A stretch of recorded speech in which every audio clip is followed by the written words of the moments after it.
Mesdames, Messieurs, bienvenue à cette nouvelle sortie du Point de l'économie, votre quotidien qui traite des actualités économiques en Afrique.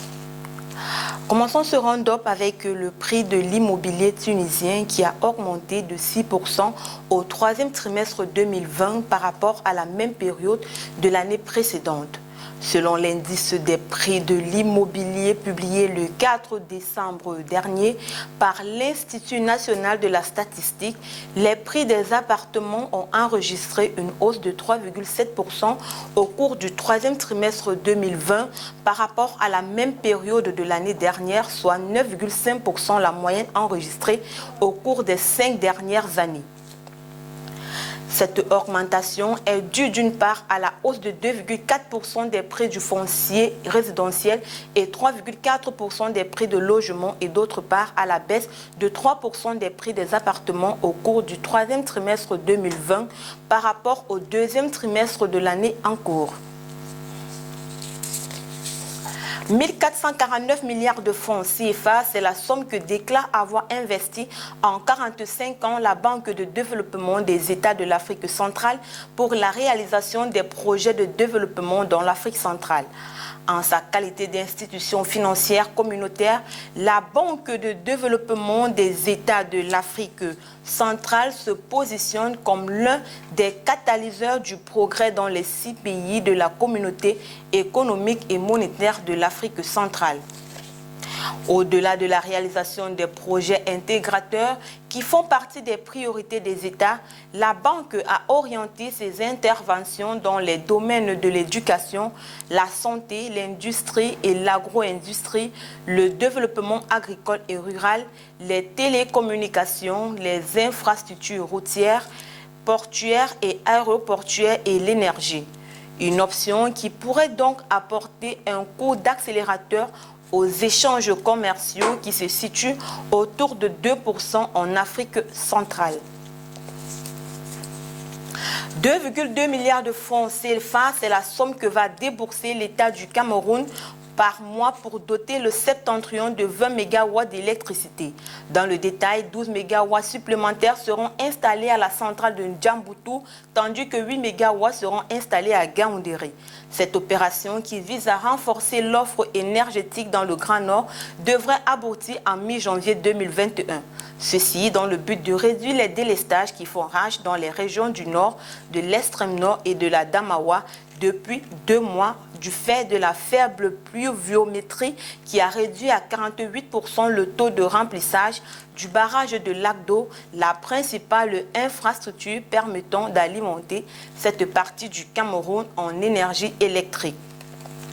L'État du Cameroun pourra-t-il supporter la facture de la production de ces 20 MW de thermique quand on sait qu'elle requiert une enveloppe de 80 millions de francs CFA chaque jour pour le carburant? Sur un mois, il faudra mobiliser 2,2 milliards de francs CFA pour rendre disponibles ces capacités énergétiques supplémentaires. Car si l'on considère que les 20 MW transférés viendront s'ajouter aux 20 MW que produit déjà la centrale de Ndjamboutou, la facture du carburant passe du simple au double. Ce qui fait au final une dépense globale de 4,4 milliards de francs CFA par mois, soit 52,8 milliards de francs CFA en un an. L'on est tenté de se demander si la décision de transférer ces capacités énergétiques ne débouchera pas sur le même scénario que le programme thermique d'urgence mis en place par le gouvernement camerounais en 2010 pour pallier aux problèmes de délestage dans le pays à la veille de l'élection présidentielle de 2011. Seul l'avenir nous le dira. 133 milliards de francs CFA, c'est le montant levé le 2 décembre 2020 par le Bénin sur le marché financier de l'Union monétaire ouest-africaine à l'issue de son émission d'adjudication de bons assimilables du Trésor d'une maturité de 28 jours. Cette levée de fonds, dénommée Bon Social Covid-19, permettra aux autorités béninoises de mobiliser l'épargne des personnes physiques et morales dans le but de couvrir les décalages de trésorerie. Les investisseurs ont soumissionné avec un montant global de 429,700 milliards de francs CFA pour un montant mis en adjudication par l'émetteur de 133 milliards de francs CFA, ce qui a donné un taux de couverture du montant mis en adjudication se situant à 323,08%. Sur le montant des soumissions, l'émetteur a retenu 133 milliards de francs et rejeté les 296 milliards de francs restants, avec un taux d'absorption de 30,95%. Le rendement moyen s'est situé à 2,36%. Quant au taux moyen pondéré, il a été de 2% et le taux marginal 1%.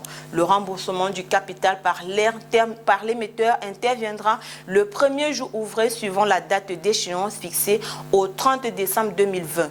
Les intérêts au taux inférieur ou égal à 3% sont payables d'avance et précomptés sur la valeur nominale des bons qui est d'1 million de francs CFA. C'est tout pour le point de l'économie de ce jour sur Reflet d'Afrique Télévision. Nous vous donnons rendez-vous demain. Les programmes sont en continu sur nos différentes plateformes médias, Facebook, Twitter, Instagram, YouTube ou sur notre site internet www.refletdafricetv.com.